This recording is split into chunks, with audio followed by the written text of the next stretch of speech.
Hello everyone, I wanted to share my big takeaway for this class. I initially was working on instructional design more like a regular unit class plan when I would design it and deliver classroom instruction. This would include learning goals, objectives, outcomes, reinforcements, activities, formative and summative assessments. I quickly realized that this would not engage the online learner in the same way, and it wouldn't provide the challenge and the engagement that the students really would need. I did realize during this class how complex and nuanced a well-designed distance learning module needs to be in order to be effective. Both asynchronous and synchronous discussions are considered best practices on distance learning. Learners need to feel connected to the learning experience and engage with the instructor and fellow students.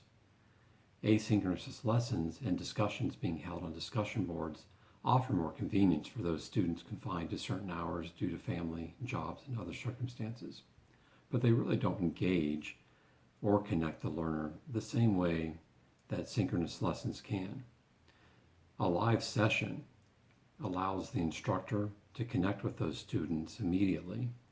The instructor can actually ask questions, pointed questions to a specific student, and the student can ask questions via a button.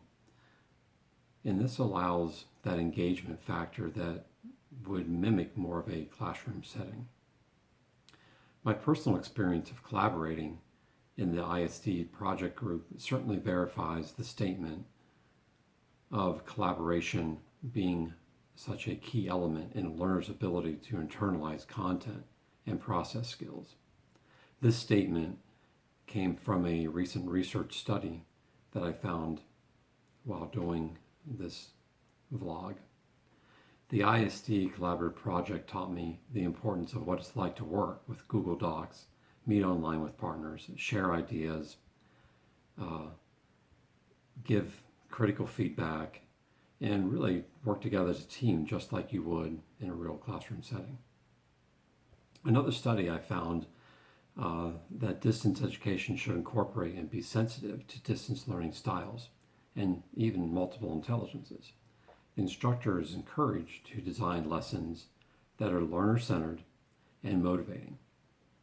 An effective distance learning instructor needs to give timely feedback, provide discussion boards, ongoing checkpoints, working examples, graphics, videos, reinforcements, and make sure not to overload learners on a cognitive level. All these must be done with the learner in mind and really what those outcomes need to look like.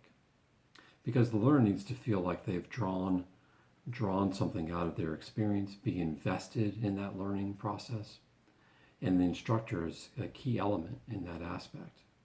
The attitude of the learner must be influenced by the course design, the layout, the instructor videos, and really the other classmates. I would want to take advantage of the strengths of cognitive learning without crossing over into cognitive overload as an instructional designer.